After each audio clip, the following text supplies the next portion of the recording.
Está começando mais uma edição do JR 15 Minutos, o podcast da Record que aprofunda as notícias que mais mexem com a nossa vida. Bom, com a volta às aulas em diversas escolas e colégios pelo país, inclusive a criançada já voltou a estudar por aí, a gente tem ainda um grave problema para discutir. Você sabia que quase 1 milhão de crianças e de adolescentes seguem fora da escola? Olha, desde 2017, mais de 300 mil estudantes foram reintegrados à sala de aula por meio de uma busca ativa escolar. Essa é uma estratégia do Unicef, em parceria com a Undime, que é a União Nacional dos Dirigentes Municipais de Educação. É uma ferramenta que identifica, que acolhe e que ajuda as cidades brasileiras a enfrentar as causas da exclusão escolar. Mas o desafio, acredite, continua e envolve raça, envolve gênero, renda e território. Para esclarecer essas e outras dúvidas, o 15 Minutos de hoje conversa com Mônica Pinto, que é chefe de educação do Unicef no Brasil. Mônica, bem-vinda. Olá, Eduardo. Muito bom estar aqui com vocês. Obrigada pelo convite e pela oportunidade. O prazer é nosso. Mônica, bom, essa estratégia já ajudou a reintegrar, como eu disse, mais de 300 mil estudantes. Como é que ela funciona na prática, a busca ativa escolar, hein? Então, Eduardo, a busca ativa ela foi desenvolvida há 8 anos atrás, como você disse, né, pelo Unicef e pela Undime. Ela é uma estratégia que ela atua sobre 2 fenômenos. Um fenômeno que é o fenômeno de crianças fora da escola, crianças e adolescentes jovens fora da escola, ou seja, encontrar, identificar crianças que não estejam matriculadas em nenhuma rede de ensino, seja ela municipal, estadual ou privada, e um outro fenômeno que é a infrequência escolar, quer dizer, crianças que deixam de frequentar a escola, que estão no que a gente chama de risco de abandono. À medida em que um estado ou um município adere à busca ativa escolar, a essa iniciativa, Unicef e Undime provêm a plataforma digital onde o gestor público se inscreve. Ali ele estabelece um comitê setorial, multissetorial, na verdade, que vai estar inscrito nessa plataforma. Então, as pessoas são cadastradas pelo próprio município ou pelo estado. E, de preferência, Eduardo, que no mínimo a gente tenha 3 secretarias ali presentes. A Secretaria de Educação, a Secretaria de Saúde e a Secretaria de Assistência Social.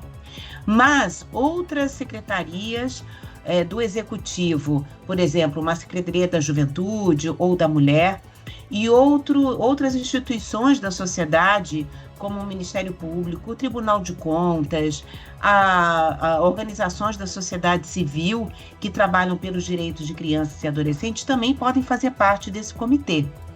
E, a partir daí, os casos de crianças que são identificadas fora da escola ou em risco de abandono passam a ser colocados nessa plataforma. Esse comitê gestor, então, ele pode observar, né, o que a gente chama de um primeiro alerta.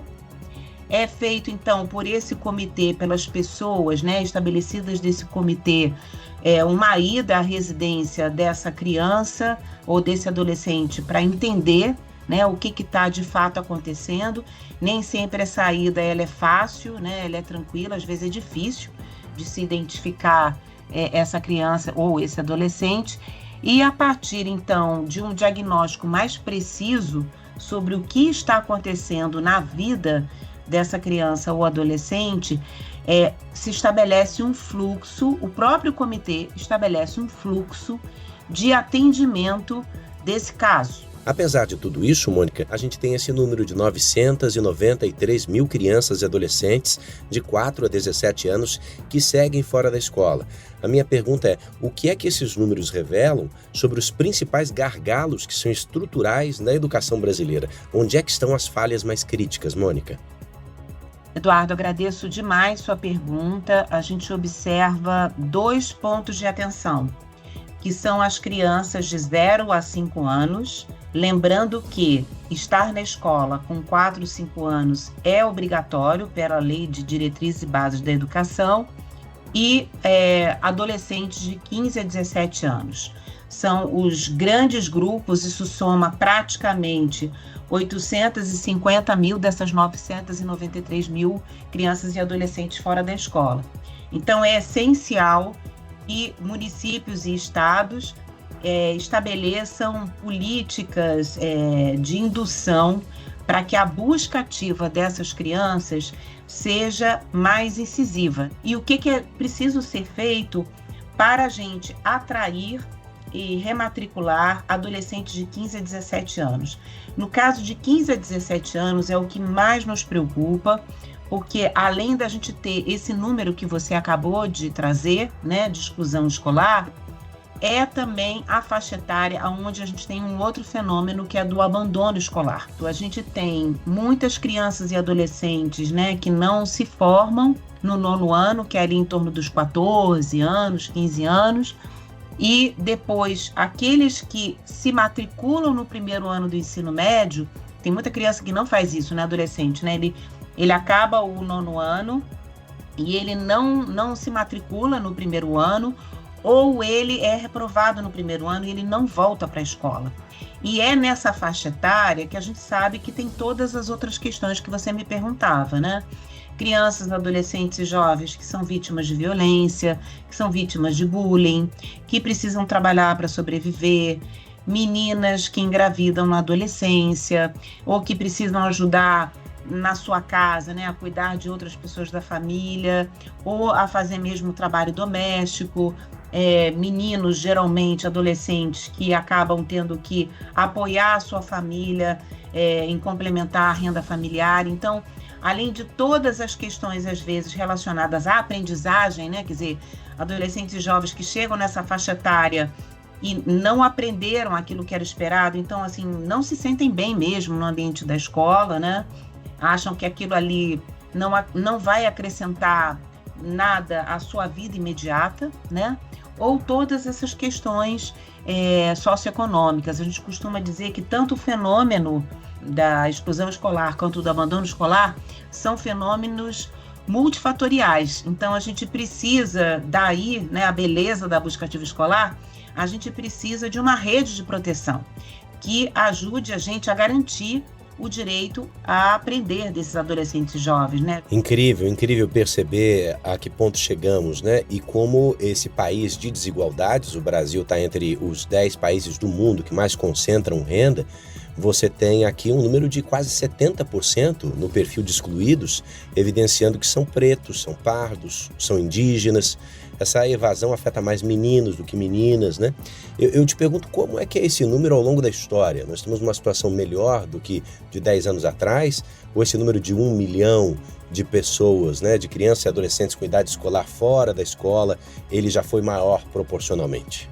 Na nossa Lei de Diretrizes e Bases, a gente passou até os anos 90 tendo como obrigatoriedade por lei a educação dos 7 aos 14 anos. Então, é apenas no final dos anos 90 que, de fato, a gente amplia isso para os 4 e 5 anos e para os 15 aos 17.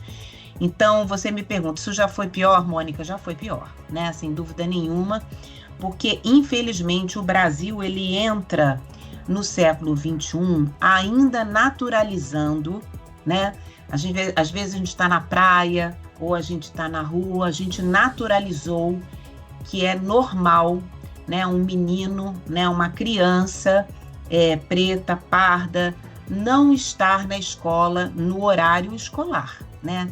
Ela está na feira trabalhando, ela está na praia, né? Ela está num sinal de trânsito. Então, assim, a sociedade brasileira, a gente não naturaliza um parente nosso, né? Um sobrinho, um neto, um filho, que ele não esteja aprendendo. Mas a gente, infelizmente, naturalizou que algumas crianças, certamente de um quintil mais pobre, né, da sociedade, uma criança preta, uma criança parda, uma criança indígena, uma criança com deficiência, uma criança em área rural, que essa criança possa não estar estudando, né? Isso não é natural. Isso não é natural em nenhuma sociedade prodigiosa, né? Então, no Brasil, a gente tem esse fenômeno que a gente vem melhorando pouco a pouco. Então, eu te diria assim, na PNAD contínua de 2023, esse número era de 1.300.000, né? A gente tem agora quase 1 milhão. Mas, gente, é isso, é 1 milhão de crianças e adolescentes que estão fora da escola. Quer dizer, a gente não pode se conformar que a gente esteja melhorando, mas que a gente tem um contingente imenso. O que vai ser desses adolescentes e dessas crianças, né? Bom, eu gostaria muito de saber, minha curiosidade agora, imagino que de muitos que te escutam, Mônica, o que as equipes mais captam da dura realidade nas ruas para que bloqueia essa captação ativa de volta para a escola? Então, Eduardo, outra excelente pergunta. Assim, em termos de desafios, eu acho que o grande problema nosso social é, de fato, a gente estabelecer essa parceria intersetorial, né? Quer dizer, você ter naqueles fluxos que eu te falei, né? Que dentro da plataforma da busca ativa escolar, você pode acompanhar o caso daquela criança, daquele adolescente, né? E como é que as políticas públicas daquele território, né? Geralmente do município, precisam ser acionadas para atender a essas crianças e adolescentes. Então, acho que esse é um primeiro desafio. A gente observa muito claramente que, e isso a gente tem assim números bastante significativos de uma avaliação nacional que a gente acabou de fazer.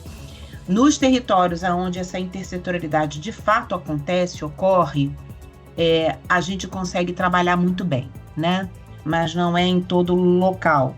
Outra dificuldade é que muitas vezes os planos de ação estabelecidos por municípios e por estados, eles não estão focando nesses perfis prioritários que a gente acabou de dizer, né? Então, crianças pretas, pardas, com deficiência. Então, assim, é preciso que a gente foque naquelas crianças de um quintil mais pobre. Outra coisa é fazer essa articulação das políticas. Hoje em dia nós temos muitas políticas, né? Então, por exemplo, uma beleza, os estados hoje que trabalham associando a busca ativa escolar, o Bolsa Família, o Pé de Meia, outros programas de transferência de renda que são nos seus estados, estão conseguindo ter resultados incríveis de busca ativa escolar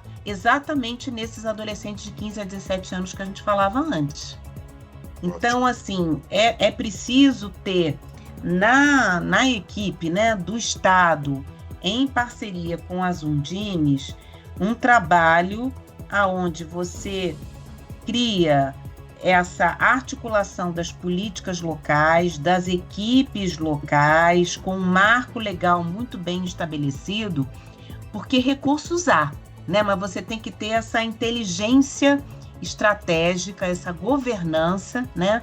E uma outra coisa que eu vi muito interessante de um estado, esses agentes verificadores, né? Que vão até as comunidades, as mais remotas, identificar, né? Buscar aquele adolescente, aquela criança que lá no sistema de gestão não aparecem matriculados em local nenhum.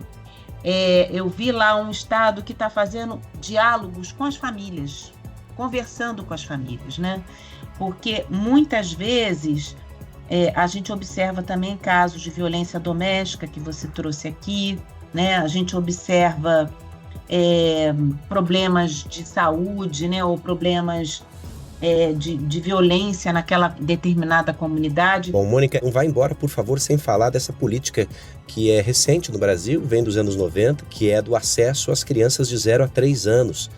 A educação fundamental, a pré-escola, né, a educação infantil, perdão, só que nós ainda temos um número muito grande de crianças fora. 60% das crianças de 0 a 3 anos estão fora da creche. O que falta para tirar essa política do papel? No caso das crianças de 0 a 3, o que está previsto no Plano Nacional de Educação é que a gente teria que estar oferecendo pelo menos 50%, né, de vagas para essas crianças. Então, o que a gente precisa é que os gestores municipais, de fato, priorizem a construção de creches, né, oferta de vagas e um sistema de fila, né, de priorização exatamente para aquelas famílias e crianças que estão no quintil mais pobre da população. A Mônica Pinto, que você ouviu aqui no JR 15 Minutos, ela é a chefe de educação do Unicef no Brasil. Tem vários dados importantes, então você pode procurar também no site do Unicef e tentar entender e trazer isso para a comunidade, para as pessoas que você conhece aí pertinho de você. Vão virar esse jogo, tenho certeza disso. Mônica, muito obrigado, viu? Obrigada, Eduardo. Um prazer estar aqui com vocês. Tudo de bom. Essa é a edição 1225 do JR 15 Minutos, que teve a produção do David Bezerra, das estagiárias Amanda Fusita, Bárbara Maiato e Yasmin Logrado. A sonoplastia é de Wendel Montalvão, coordenação de conteúdo de Deni Almeida e a direção editorial de Tiago Contreira.